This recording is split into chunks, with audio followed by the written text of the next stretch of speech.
په منبر رسول باندې ناست یم، خو ړمې نه غواړي چې زه کښېنم، ړمې نه غواړي. نن مسلمان کم طرف ته روان دی؟ موږ به سوچ کوو. امام بخاری به کتاب الفتن ذکر کوو، امام ترمذی کتاب الفتن راوړی دی. موږ به چې کله حدیث ویلې نو زړه کې به ویلې چې دا به چېرته کله یو زمانه راځي او دا فتنې به راځي. اوس ما ته چې پته ولګېدله، نبی علیه السلام کتاب الفتن امام ترمذی روایت راوړی دی. نبی علیه السلام فرمایي د تورې شپې د تورې تیارو په شانتې فتنې به راځي. یاد ساتئ، یاد ساتئ، داسې فتنې به راځي زما عزتمندو چې هغه به د تورې شپې د تیارې په شانتې وي، پته به یې نه لګي، پته به یې نه لګي، او خطرناکه فتنې به وي، خطرناک. څنګه سړی به پکې دین د دنیا په عوض کې خرڅوي، دین به خرڅوي، دین به د دنیا دپاره خرڅوي. او زما عزتمندو موږ ویل په دې موږ نه پوهېږو چې یو سړی به دین څنګه خرڅوي، لا اله الا الله څنګه خرڅوي، مونځ څنګه خرڅوي، حج څنګه خرڅوي، زکات څنګه خرڅوي، روژه څنګه خرڅوي. نن موږ ته پته ولګېدله زما عزتمندو، موږ ته پته ولګېدله، موږ ته پته ولګېدله د پیغمبر د ناموس ډاکو، زما عزتمندو د ختم نبوت ډاکو، د عمه عایشې صدیقې د عزت ډاکو، د حضرت حفصه د لوپټې ډاکو، د حضرت خدیجه رضی الله تعالی عنها د عزت او د ناموس ډاکو، د حضرت بابا فاطمه، د حضرت د حسنین د بابا جان د ابرو او د عزت ډاکو. زما عزتمندو راځي به او هغه به د پیغمبر په ناموس باندې ډاکه اچي، او ډاکمار به څوک وي؟ کلمه به وي، ډاکمار به څوک وي؟ مونځ به کوي، ډاکمار به څوک وي؟ قرآن تلاوت به کوي، ډاکمار به څوک وي؟ هغه به الله مني. ډاکمار به څوک وي؟ پیغمبر به مني. ډاکمار به څوک وي؟ په محمد رسول الله به درود وي. ډاکمار به څوک وي؟ 5 وخته مونځ به کوي، روژه به نیسي، حج به کوي، زکات به ورکوي، بیا به هم د پیغمبر د ناموس ډاکماري کوي. زما عزت څو ورځې مسلسل، زما عزتمندو څو ورځې مسلسل موږ په دې کې اخته یو، موږ په دې کې اخته یو زما عزتمندو چې پیسې راجمع کړم، په دې کې اخته یم چې ښه کور واخلمه، په دې کې اخته یم چې ښه ګاډی راسره وي. لیکن زما عزتمندو د حضرت محمد رسول الله د روزې اطهر نه چې کوم آواز راځي، هغه آواز نه اورو، هغه آواز راځي زما امتي ستا د خاطر خو ما خپله خېټه پورې کاڼي تړلي وو، نن ته زما د ناموس څوکیداري نشي کولی. زما عزتمندو، زما عزتمندو موږ په دې خپلو سترګو سوی کړل. څو ورځې مخکې موږ ته پته ولګېدله زما عزتمندو په دې مټه کې یو جنۍ ده، هغه جنۍ قادیانیانو کور کې واده شوې ده، او هغه جنۍ چې کله د قادیانیانو کور کې واده شوي 8 میاشتې شوي، 8 میاشتې شوي دي د واده. او زما عزتمندو زمونږ یو 2 ملګري لاړل د هغه جنۍ چې کوم دی کور ته، ما ته ټیلیفون وکړه، زه لاړم، د جنۍ پلار سره کېناستو، د جنۍ پلار وایي چې کلمه وایي، د جنۍ پلار وایي مونځ کوي، د جنۍ پلار وایي قرآن مني، الله مني، پیغمبر مني. چا چې نکاح تړلې مفتي صاحب م راوغوښتو، مولي صاحب م راوغوښتو، مولي صاحب دا نکاح تا څنګه تړلې ده؟ ما ته وایي مولي صاحب قسم بالله کو زه خبر یم چې دا قادیاني دی. زما عزتمندو رجسټرار د نکاح هغه وایي زه ترې نه یم خبر، ما ته څه پته وه چې دا د پیغمبر د ناموس ډاکو دی.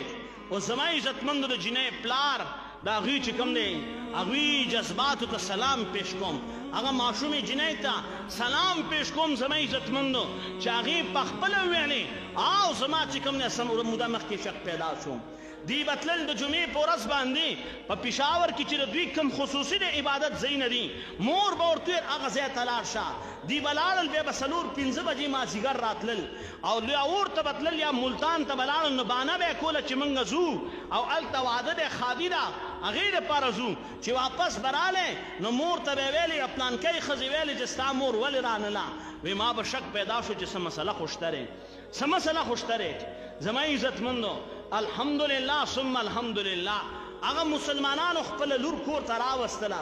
او کله چې خپل بچی کور ته راوستله او دوی ته تپوسونه وکړل، هغه لور ورته وایي ما خوبونه لیدل چې زه ډېره لوی دلدل کې اخته یم، او یو ورور یادوي چې دا ورور ما چې کوم دی هغه دلدل نه بچ کوي، او تاسو ما هغې ته ورغورځوئ او هغه دا مې ترې را بچ کوي. زما عزتمندو ما ویل الله رب العزت چې کوم دی هغې زړه ته چې کوم دی زما عزتمندو څومره اطمینان قلبي ورکړله. ډېره مشکله خبره ده چې یو جینۍ 6 میاشتې د واده شوي او هغه خپل خاوند پرېږدي. زما عزتمندو کله چې خاوند یې رالی سخر یې رالی خواښ یې راله مونږ ورسره باس وشو هغه لعین وي زه مرزا ته کافر نه ویما هغه لعین وي ما ویل مرزا وي چې د شپې خدای راځي زما کټ کې ما سره زنا کوي ته هغه ته چې کوم دی کافر نه وی هغه وی حضرت خدیجه رضی الله تعالی عنها یادوي وی بیګای د نصرت جهان سره شپه تېره کړله بیا وی ما داسې شپه تېره کړې لکه حضرت خدیجه چې را سره شپه تېره کړي او هغه وی د ابوبکر صدیق زما د خپې د پیزار برابر نه دی د تسمې برابر نه دی عمر فاروق د تسمې برابر نه دی حسنین په شان کې زما په جیب کې پراته دي د فاطمه طلحه په عزت باندې لاس اچي زما عزتمندو ما ورته ویل ته په دې ته نه ګورې زما عزتمندو هغه لعین وی زه ورته کافر نه ویم موږ سره ویډیو ریکارډینګ موجود دی موږ لاړو تانې ته ایف آی آر دپاره زما عزتمندو موږ ډي اس پي صاحب سره ملاقات الله دې ډي اس پي صاحب هم جزای خیر ورکړي څه قانوني پیچیدګۍ وي د هغوی مجبورۍ وي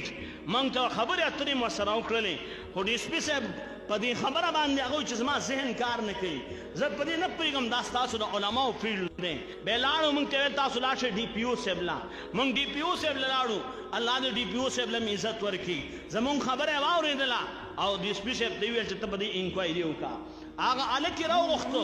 هلک نه تپوس کوي ته راته دا ووایې ته ستا مور پلار آبا او اجداد څنګه دي ټول قادیانیان دي وی تا وی ما د اسلام اعلان لا نه دی کړی ما ډي اس پي صاحب خبره نه وکړه دې لعین 8 میاشتې 7 میاشتې مسلسل زموږ د مسلمانې بچی عزت لوټ کړی دی د خزانې په تاڼه کې پرون موږ ناست پرون نابل پرون زما عزتمندو د دې هلک مشر ورور نه ما تپوس کوم خبرې باس وسره کېده ما ورته ویل دا راته ووایه ستا پلار ویل کافر مور ویل مسلمانه ما ویل ته وی مسلمانه ما تا کوم دی کې اسلام اعلان کړی دی وی په عذابخانه کې ما ورته ویل څه ثبوت شته وی نشته څه ګواه شته نشته ما ویل ښه د مسلمان او د کافر نکاح کېږي وی نه کېږي ما ستا پلار چې ستا نه مور سره زنا کوره تا ورته څه نه وی زما عزتمندو نن موږ کوم حالات ته روان یو خلک وی کرونا راغلی شل شکر وباسئ چې الله را باندې ځمکه ناولټه کوي شل شکر وباسئ زما مسلمان په دې کې دی چې کور یې پوخ دی او زما مسلمان په دې کې دی چې ګاډی ورسره دی نوکري یې ده لوري ورکړله په دو باندې لا وکړله زما عزتمندو ابل ورځ مونږ پېښور ته لاړو یو زنانه ته م سوال وکړو پټکی م ورته کېښودو ای خورکۍ مونږ تاسو ته راغلي یو قسم بالله نه م د پټي مسله شته نه م د کټي مسله شته نه د جایداد مسله ده نه تاسو نه د ښه غوښتنه کوو چې زمونږ ښه ووایئ دا پټکی ستا خپو کې ږدو په قسم باور وکړه دا ستا پیغمبر د ناموس ډاکو دی دا زما د حضرت عایشه صدیقه د لوپټې ډاکو دی او هغې ته م سوال وکړو یوه لور یې د نه بوتله په عدالت کې نکاح وکړله بله لور ورکې زما عزتمندو په خدای قسم چې کوم خلک موږ سره په مشوره کې ناست دي یو ماما یې بچ پاتې شو ثابت خاندان لاړی قادیاني شو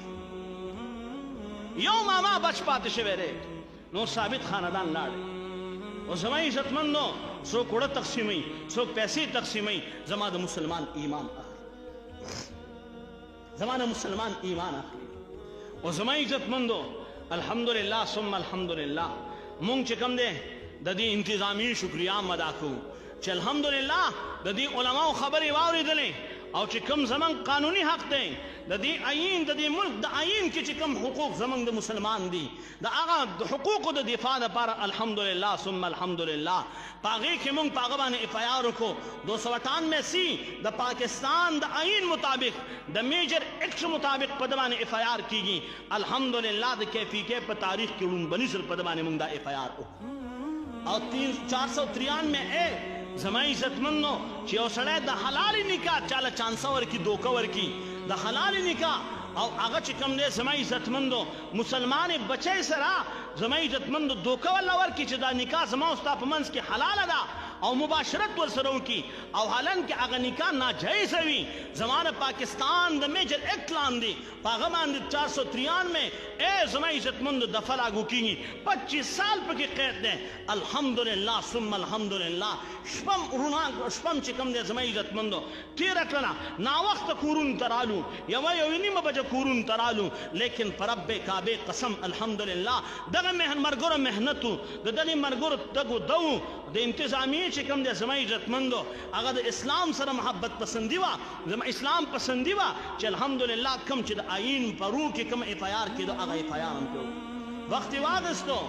رکاوټونه پکې ډېرو لیکن الحمدلله اف آی آر هم کړو